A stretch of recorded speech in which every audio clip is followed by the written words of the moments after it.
Assalamu alaikum. I am Dr. Pashmina. Today we are going to discuss about the anatomy of the air.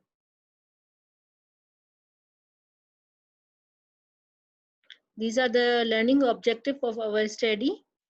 You can see here, this is the structure of the air. It consists of the external air, we have the middle air, and we have the inner air.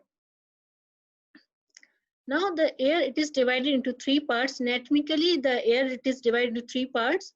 We have the external air. You can see here, this is the external air. It is a shelf-like structure which has the various depressions and the elevations and the canal and the tympanic membrane. So this is the structure of the external air. From the tympanic membrane, you can see here, this structure, it is the middle air. And finally, we have the inner air. You can see here, this is the shell-like structure. This is known as a cochlea. It is the organ of the hearing, and we have the organ of the balance. This is known as the semicircular canals. So the inner ear and the middle ear, it lie within the pitous part of the temporal bone, while this part lies within the temporal bone, and we have the external ear. They lies on the sides of the head and face region.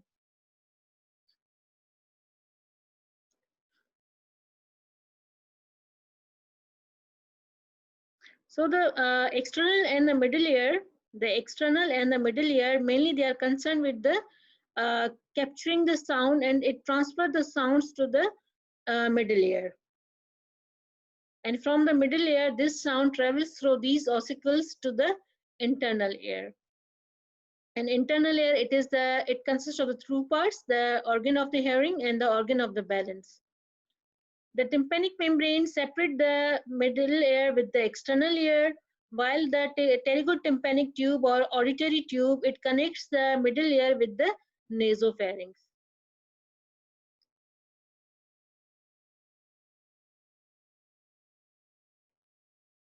The external ear, it is composed of the shell-like auricles, the pinna, which collect the sounds from the environment. It collects the sound from the environment, and you can see it is the shelf-like structures. This is known as the auricle. This whole structure, it is known as the auricle, and the outermost part or the outermost elevation of this auricle, it is known as the helix. Just opposite the helix, we have the antihelix, and you can see here, this is the deepest depression in the auricle, and this depression, it is known as a concha. From the concha, it leads the canal, and this canal, it ends up to the tympanic membrane, and this canal, it is known as a external acoustic meatus or the external auditory canal. Then we have the tympanic membrane. So these three parts comprises the external ear. So this is the auricle. You can see the outermost part of the external layer, it is the auricle. It is a shelf-like structure, so it has the various elevations and the depressions. You can see these are the depressions and these are the elevation, and these are made up of the various cartilages. This is known as the ear cartilages. So the outermost elevation of the ear, it is known as the helix. Just opposite the helix, we have the antihelix. Then we have the depression over there, and this depression, it is known as a concha. And from the concha, you can see there is an opening, and this opening, it leads the external acoustic meatus. And you can see here, this is a tragus, and this tragus, it is a tongue-like projection that overlapping the opening of the external acoustic meatus. Then we have this is the tragus. It is overlapping, it is a tongue-like depression that overlapping the external acoustic meatus. Then we have this is the helix. You can see here the helix, it is made up of the cartilage, and this helix, it ends up at the fleshy lobule or the fleshy mass, and this is known as the lobule, or it is made up of the fatty tissues.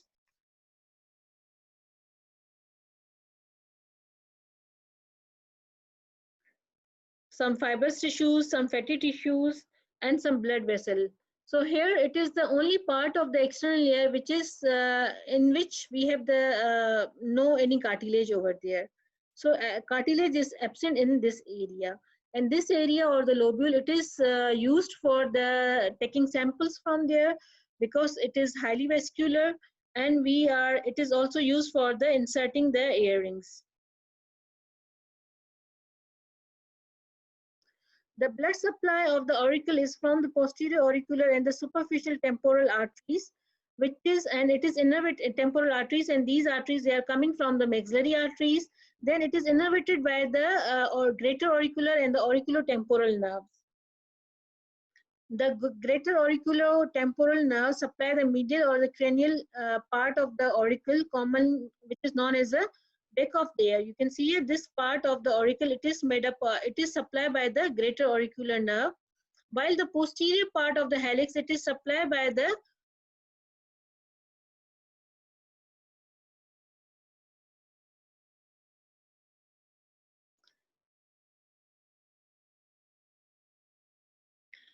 while the auriculotemporal nerve, which is a branch of the mandibular nerve, supply the skin of the auricle, just auricle, anterior skin of the concha, also supplied by the vagus nerve and the glossopharyngeal nerve. So this part, the anterior or the lateral part, is supplied by the auriculotemporal nerve, which is a branch of the mandibular nerve, while the posterior part or the back of the ear, it is supplied by the posterior auricular and the superficial temporal.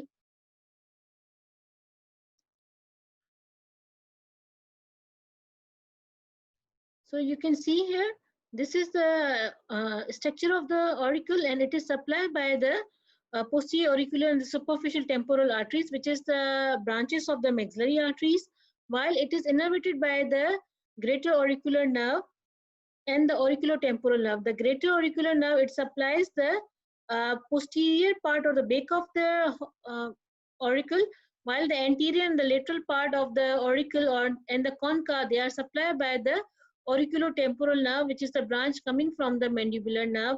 Also, the vagus and the glossopharyngeal take part. Vagus and the facial nerve also supply the some part of the tragus and the lobules. Lymphatic of the auricle, it is drained by the superior half of the lateral surface into the superficial parotid lymph nodes.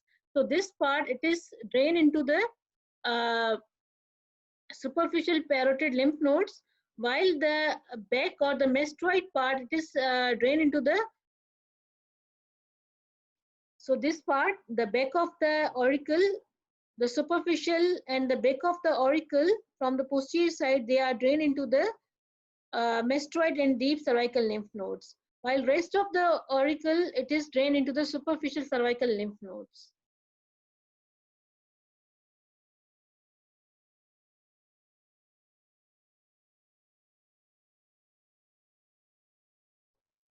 And this is the external equestic meatus. This external equestic meatus, it is start from the concha, which is the deepest part of the auricle, and it is end up to the outer surface of the tympanic membrane.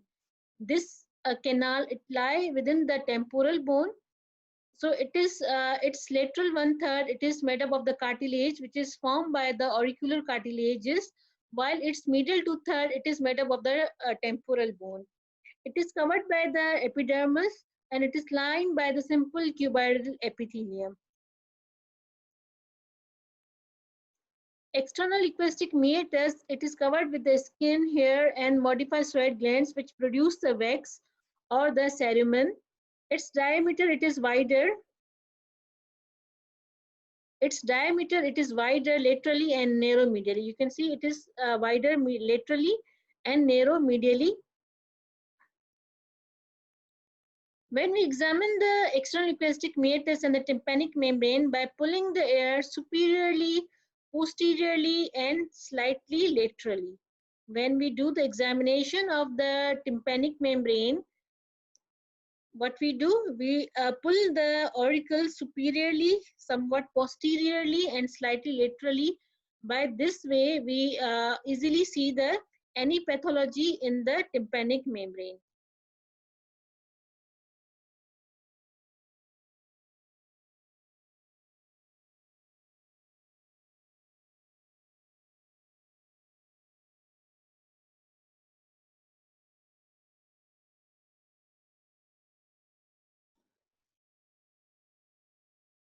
So you can see in the center of the tympanic membrane from its inner side, this is the handle of the Miller's. connect the inner surface of the tympanic membrane, and the point of attachment from where it is attached, this point of attachment, it is known as umbo. From the umbo, you can see the inferior to the umbo, you can see the cone of the light. When we do the examination of the air, when we do the otoscopy, this cone of the light, it is easily visible on the surfaces of the tympanic membrane. So this is the inner side of the tympanic membrane. Here we have the handle of the Miller's that attach on the inner surface of the tympanic membrane, on the inner surface of the tympanic membrane, and the attachment of the side, it is known as the umbo. From the umbo, you can see inferiorly, this is a cone of the light. Then this handle of the Miller's, it goes upward in making it two folds, the anterior malleolar folds and the posterior malleolar folds. Because of the presence of these malleolar folds, the tympanic membrane, the inner side of the tympanic membrane, it is divided into two parts. The pars tensa, just inferior to the malleolar folds, and we have the pars flaccida on the superior side of the malleolar folds. The tympanic membrane, it is it is innervated by the auriculotemporal nerve. From outside, it is innervated by the auriculotemporal nerve, while the inner side of the tympanic membrane, which is covered by the mucous membrane, it is innervated by the glossopharyngeal nerve.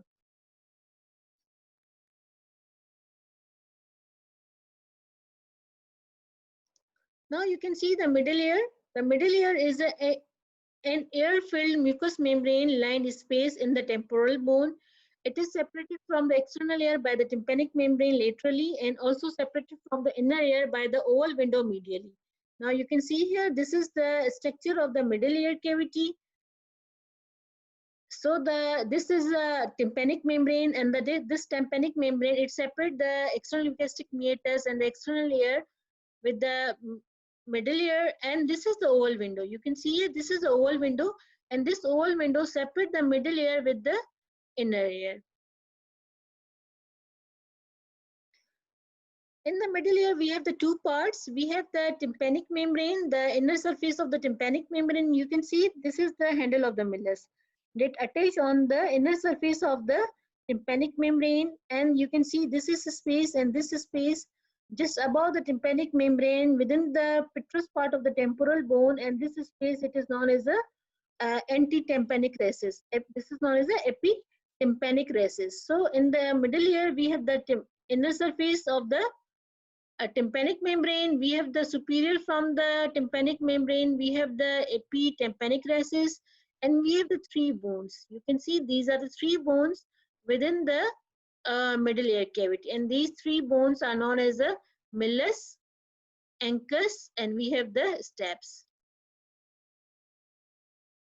What is the function of the middle ear? Middle ear, the main function of the middle ear, it transmits the vibration of the tympanic membrane across the cavity of the middle ear to the internal ear. So first of all, the sound capturing from the external ear through the pinna or the auricle. Then these sounds, they are travel within the external equestic meatus. From the external equestic meatus, it stimulates the tympanic membrane. From the tympanic membrane, these sound vibrations, they are enter into the middle ear cavity. From the middle ear cavity, these sounds, they are entered through the oval window into the internal ear or the inner ear. From the inner ear, we have the nerve, which is the vestibulocochlear nerve. So this nerve, they carries the receptors of the hearing and the sounds from the internal ear, and they send these information to the brain.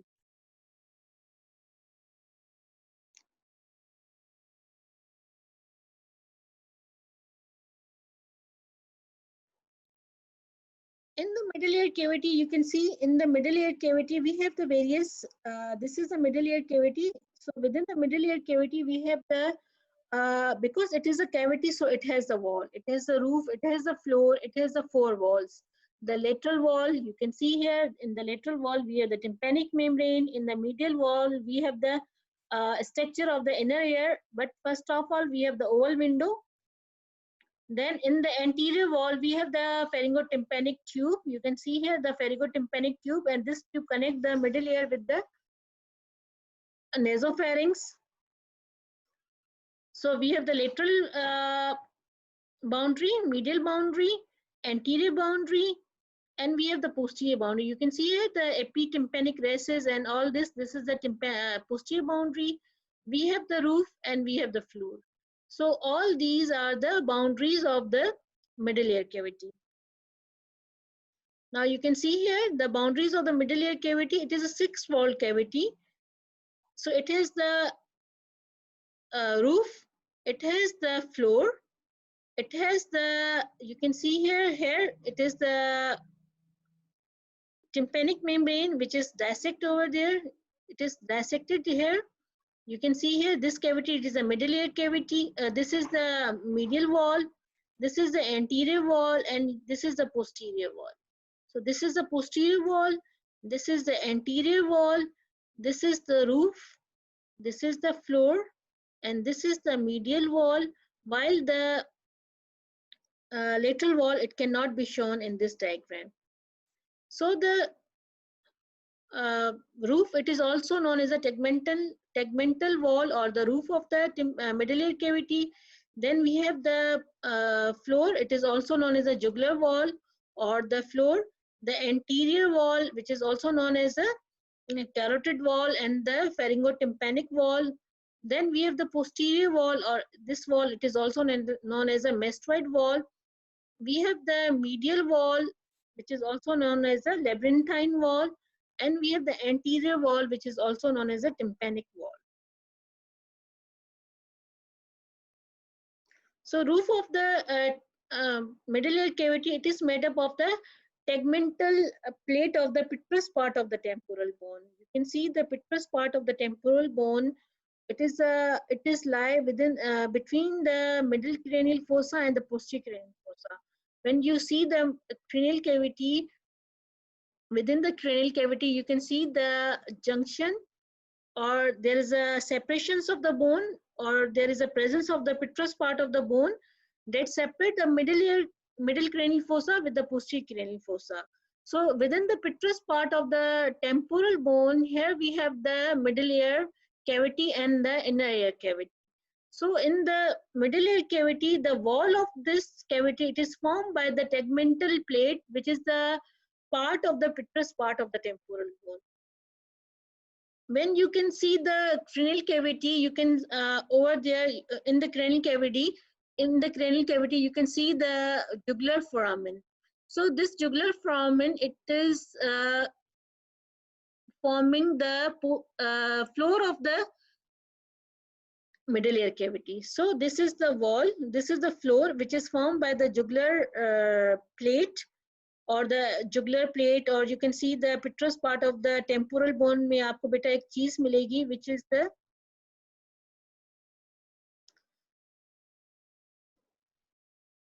so now we discuss the roof, which is formed by the tegmentum tympani. Tegmentum tympani बेटा कहाँ पर होगी? जब आप middle ear cavity या middle cranial fossa में अगर आप देखते हो तो वहाँ पर आपको petrous part of the temporal bone मिलता है.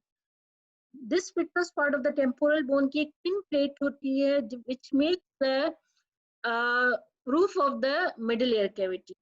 So you can see that tegmental wall or the roof of the middle ear consists of the thin layer of the bone which separate the middle ear from the middle cranial fossa, and this layer of the bone is the tegment tympani on the anterior surface of the petrous part of the temple. So where we can found this tegmental wall?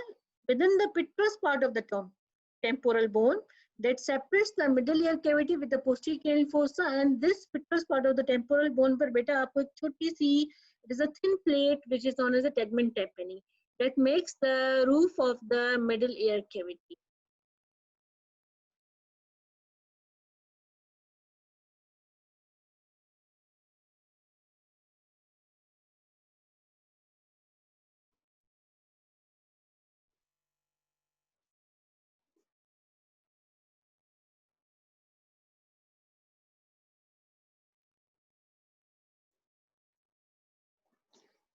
Now you can see the floor of the middle ear cavity. It is formed by the jugular wall. And this is the wall which is coming from the jugular foramina. The superior wall of the jugular foramina, it making the floor of the middle ear cavity. So the jugular wall or the floor of the middle ear consists of the thin layer of the bone that separate it from the internal jugular vein. Occasionally, the floor is thickened by the presence of the mastoid ear cells. Near the medial border of the floor, it is a small aperture through which the tympanic branch of the glossopharyngeal nerve enter the middle ear cavity. So you can see this is the wall, this is the jugular wall, and it separates the floor of the middle ear cavity with the internal jugular vein. Sometimes this wall it is thickened because of the presence of the mastoid ear cells. You can see here this is the presence of the mastoid ear cells within the jugular wall. Also there is an aperture or the small opening for the entrance of the tympanic branch of the glossopharyngeal nerve. This tympanic branch of the glossopharyngeal nerve, it's innervate the middle ear cavity. Then we have the posterior wall or the mastoid antrum. You can see here, this is the posterior wall or the mastoid antrum. Now you can see here, this is the posterior wall or the mastoid antrum. This is the posterior wall or the epitympanic recess. This epitympanic recess, it is continuous with the posterior wall. And this is the mastoid antrum. You can see here, this is the mastoid antrum. Mastoid antrum, it is the space of the bone which is filled with ear cells. So the mastoid antrum, what is the mastoid antrum? It is a air-filled spaces within the temporal bone. It is a part of the temporal bone. It is a mastoid part of the temporal bone that making the posterior wall of the middle ear cavity. And it is continuous with the epitympanic recess. You can see here on the superior to the tympanic membrane, this is space, it is known as the epitympanic recess.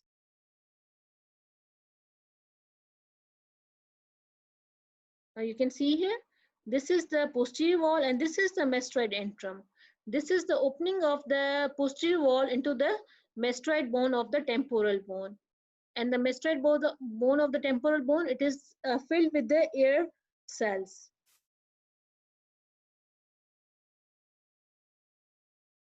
Within the posterior wall, we have some structures like we have the pyramidal eminence. You can see here, this is the pyramidal eminence. From this pyramidal eminence, there is a entrance of the stapedius muscle. The stapedius muscle, it is one of the muscle of the middle ear cavity. So it enters through this pyramidal eminence within the posterior wall. So in the posterior wall, we have the one opening. This is the mastoid antrum, and this is the pyramidal eminence. Just below the pyramidal eminence, this opening, it is the opening for the chorda tympani. This is the one of the branch. This is the parasympathetic branch of the facial nerve. So the chorda tympani, the pyramidal eminence. This is the chorda tympani. This is the exit point of the. This is the entrance point of the chorda tympani. Then above the chorda tympani, we have the pyramidal eminence for the entrance of the stapedius muscle within the middle ear cavity. Then we have the mastoid antrum. From the mastoid antrum, we enter into the mastoid bone of the temporal bone, mastoid part of the temporal bone.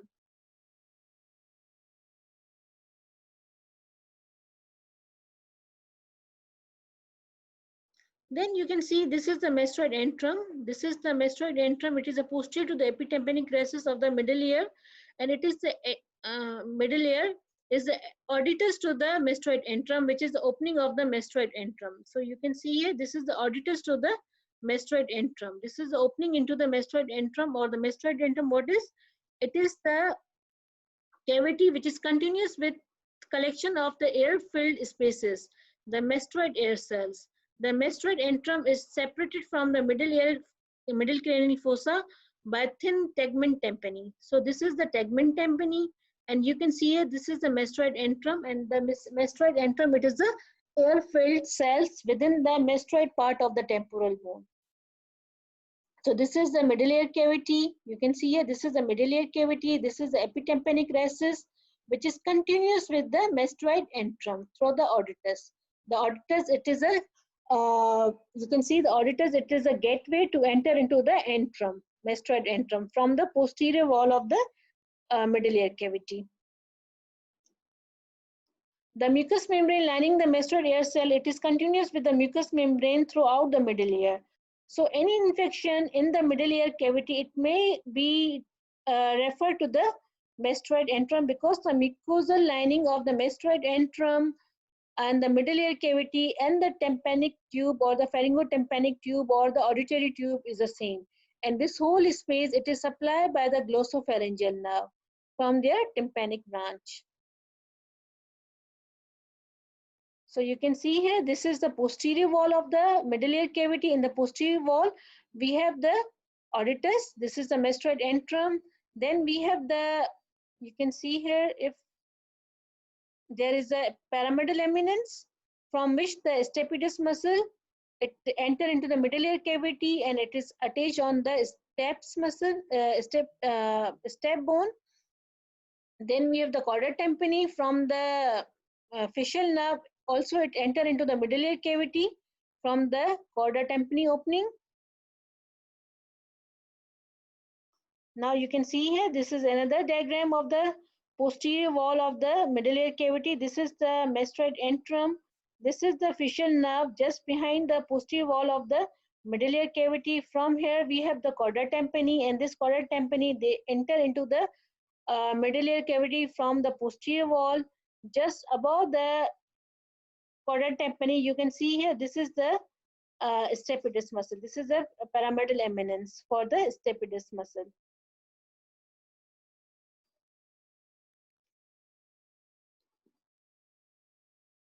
Now you can see the anterior wall.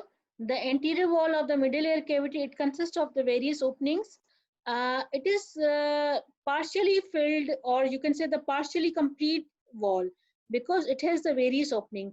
The first opening in the anterior wall of the middle ear cavity is, it is an opening for the tensor tympani muscle. This tensor tympani muscle, it is attached on the Miller's bone. Then we have the pharyngotympanic tube. This pharyngotympanic tube, it connects the middle ear cavity with the nasopharynx, just inferior to the inferior meatus. Then we have the opening for the some branches which are coming from the internal carotid arteries. And you can see here, from the internal carotid artery, we have the sympathetic plexus. This sympathetic plexus, it is run around the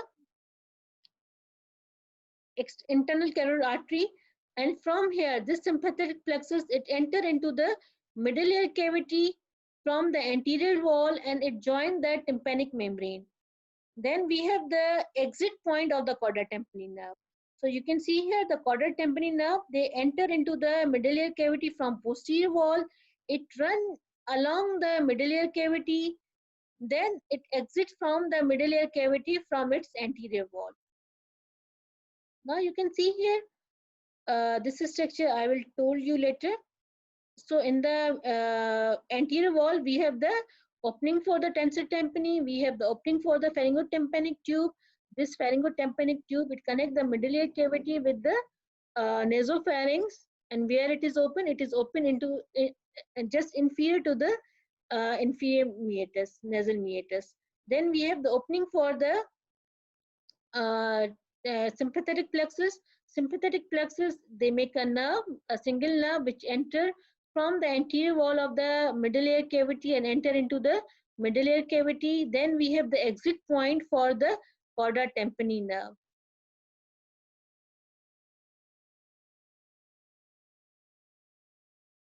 So this is the anterior wall. The anterior wall of the middle ear is only partially complete. The lower part consists of a thin layer of the bone that separate the tympanic cavity from the internal carotid artery. You can see here. Here we have the internal carotid artery. So only a thin plate that can separate the middle ear with the internal carotid artery. It is the anterior wall. In the anterior wall, we have the thin plate that separate the internal carotid artery with the middle ear cavity.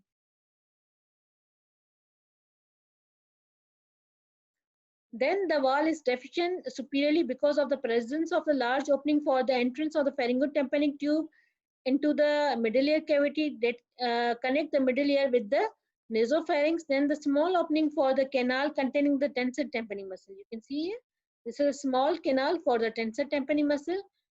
Then we have the foramen for the exit of the chorda tympani nerve.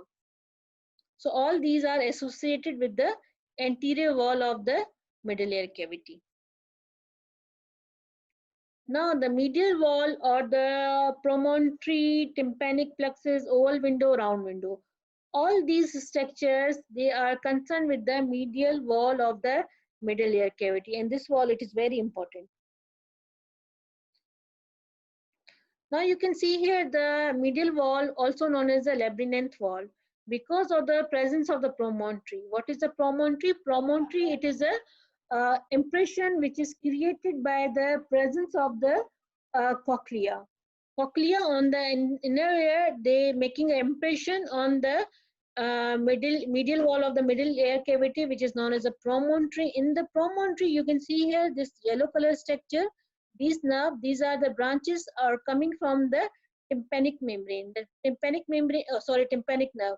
So tympanic nerve, which is a small branch from the glossopharyngeal nerve, it crosses the jugular wall and enter into the middle ear cavity, and they form the plexus around the promontory, and this plexus, it is known as the tympanic plexus. So these fibers, they carries the parasympathetic fibers. Now you can see here the fibers coming from the internal carotid artery. These fibers are the sympathetic fibers. They also join these plexus. They form the tympanic plexus. That's why the tympanic plexus, they carries the parasympathetic fiber from the tympanic membrane and the sympathetic fibers, which is carried by the internal carotid artery towards the internal year.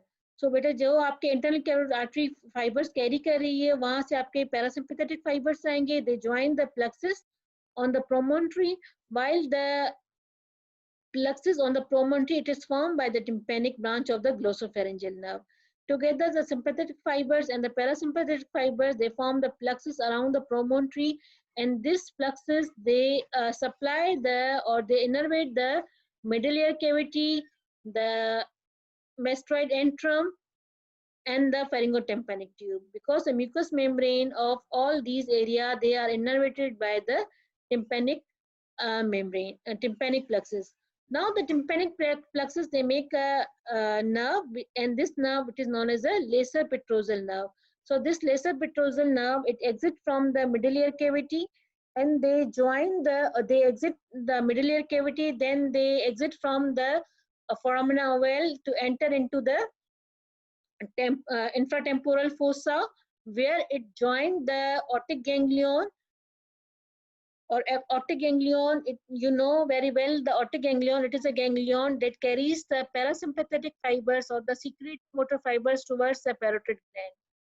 So this tympanic plexus, they make a nerve which is known as a lesser petrosal nerve. So this lesser petrosal nerve, they exit from the anterior wall, then they exit from the middle cranial fossa from the foramina ovale, and they join the aortic ganglion.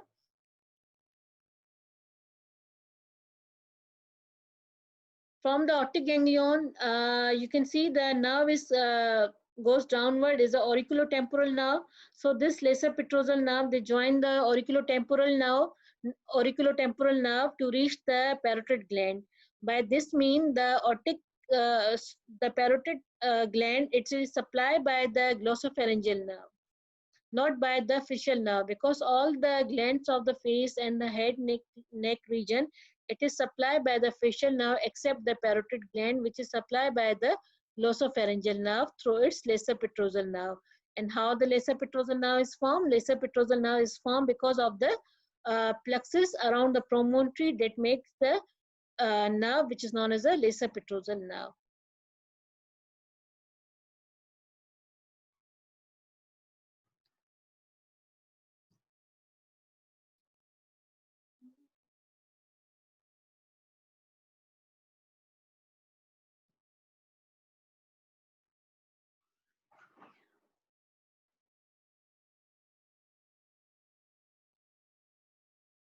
Now, the medial wall, it is the,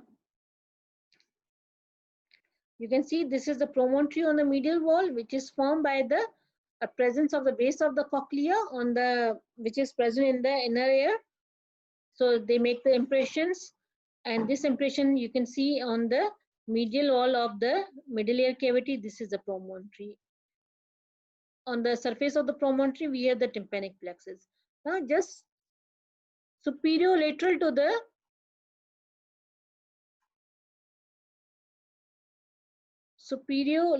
the promontory, you can see this is the oval window, and this oval window, it is covered by the stap muscles, stap bone. Foot of the stap, it covers the oval window, and this is the round window just inferior laterally to the promontory. This is the round window, and this round window, it is covered by the secondary tympanic membrane. Just superior and posterior to the oval window, you can see here this is the impression for the prominence of the facial nerve. This is known as a facial canal. So this facial canal in which we have the facial nerve. Just posterior to the facial canal, we have the impression for the semicircular canal, which is present on the inner ear.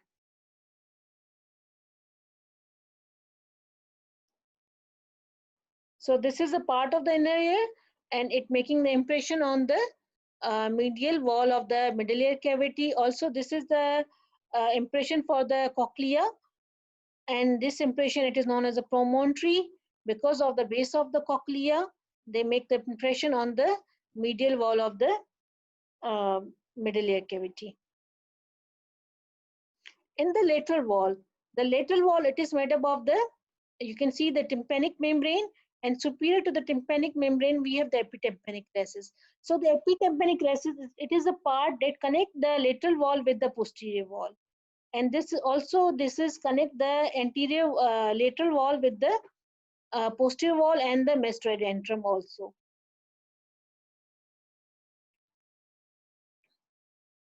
Now you can see these are the ossicles. These are the ossicle which is present within the middle ear cavity. So this is the millus, this is the ancus, and this is the stap.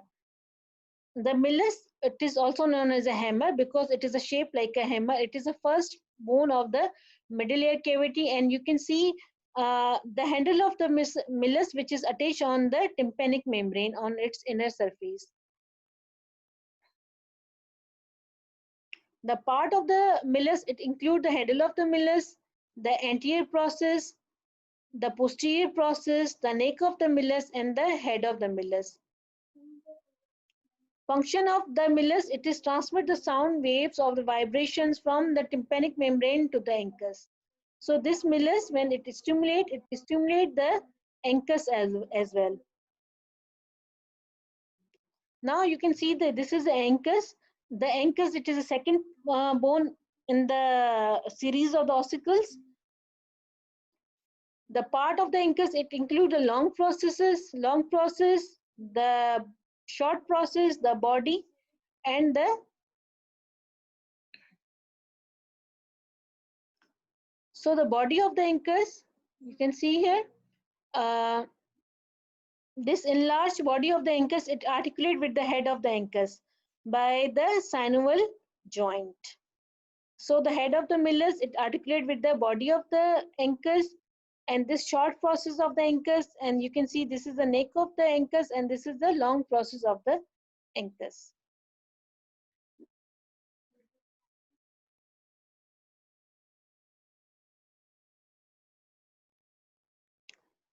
Then the steps, you can see here, this is the stap. The stap, it is the smallest bone in the ossicles, and it is the head which articulate with the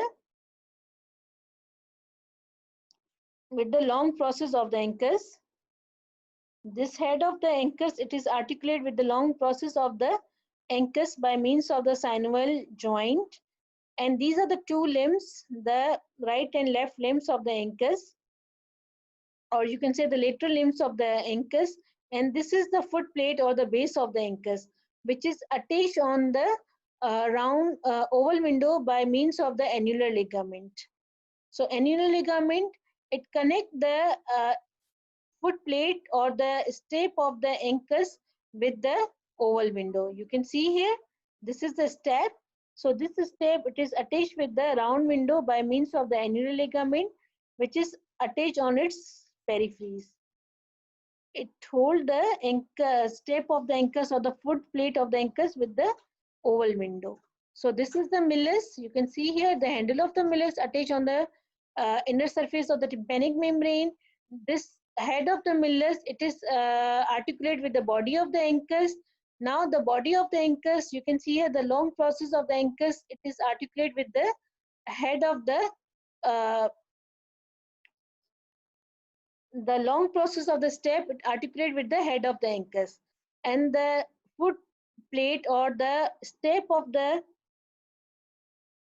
foot plate of the steps, they articulate with the uh, oval window. Now the pharyngotympanic tube or eustachian tube, it connects the middle ear cavity with the nasopharynx. It lies between the middle ear to the nasopharynx. Its opening in the middle ear is on the anterior wall, and from here it extends forward, medially and downward. You can see here it extends forward, medially and downward, and enter into the nasopharynx just posterior to the inferior nasal meatus in the nasal cavity, and it is consists of the bony part 1/3 and the cartilaginous part 2/3. So this is the bony part and this is the cartilaginous part.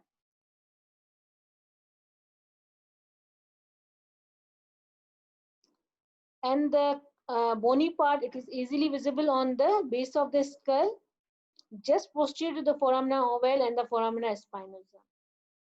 And it maintains the equilibrium between the ear and the nasopharynx. Also, it is innervated by the glossopharyngeal nerve. So, arterial supply is from the ascending pharyngeal artery, which is a branch of the external carotid artery, and from the two branches of the maxillary artery, the middle meningeal and the artery of the pterygoid canal. They all are supplied the pharyngotympanic tube. The venous drainage of the pharyngotympanic tube, it is drained into the pterygoid plexus of the uh, veins, which is lies in the infratemporal fossa. Then it is innervated by the tympanic plexus from the promontory of the middle ear, and they innervate the whole the mucous membrane of the tympanic membrane, pharyngotympanic tube, the middle ear cavity, and also the mastoid antrum. So this whole area, it is supplied by the tympanic plexus through the, which is coming from the glossopharyngeal nerve. The two muscles are associated in the middle ear cavity. We have the, you can see here, this is the stapedius and this is the tensor tympani. Tensor tympani from the anterior wall and the step from the posterior wall. The tensor tympani muscle, it is lies in the bony canal above that pharyngotympanic tube in the anterior wall of the middle ear cavity. You can see here, this is the this is the tensor tympani just above the pharyngotympanic tube or the eustachian tube. It originates from the cartilaginous part of the eustachian tube, greater wing of the sphenoid, and its own bony canal. And it is inserted into the upper part of the handle of the Milles. So this tensor tympani, it is inserted on the upper part of the handle of the Milles. While the handle of the Milles, it is attached on the, now you can see here, this is the tensor tympani muscle taking origin from the greater wing of the sphenoid, the cartilaginous part of the eustachian tube, and from its bony canal, and they are coming from the anterior wall and they are inserted on the handle of the Milles. It is innervated by the mandibular branch of the mandibular nerve from the auriculotemporal nerve, and the contraction of this tensor tympani muscle, it pulls the handle of the Milles medially. This tenses the tympanic membrane, reducing the force of vibration in response to the loud sound noises. Whenever there is a loud noises, what will happen? This the loud sounds stimulate the contraction of the tensor tympani muscle. So the tensor tympani muscle, it pulls the handle of the Milles medially. by this action, it pulling the tympanic membrane medially in response to the loud sounds. Then you can see here the stapedius muscle, it is a small muscle in the body, and it is entered into the middle ear cavity by the pyramidal eminence in the posterior wall of the middle ear cavity. So this is a tensor stapedius muscle, and it is attached on the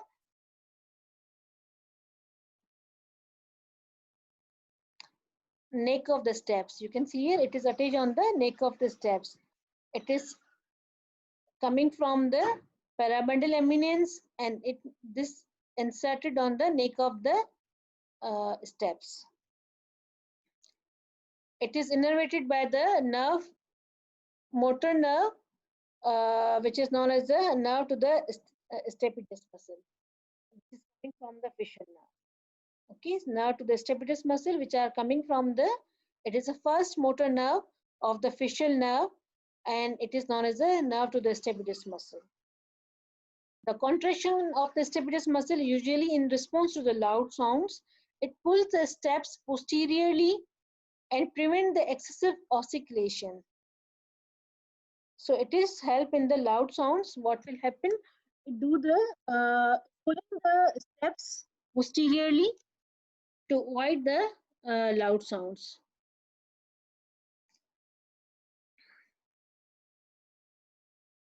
Then the arterial supply of the stapedius, it is supplied by the tympanic branch of the maxillary artery and the mastoid branches of the occipital and the posterior auricular arteries. Also the small branches from the middle meningeal artery, ascending pharyngeal artery, and the artery to the pterygoid canal, and the tympanic branches from the internal carotid artery, they all supply the stapedius muscle. So the stapedius, it has a great blood supply.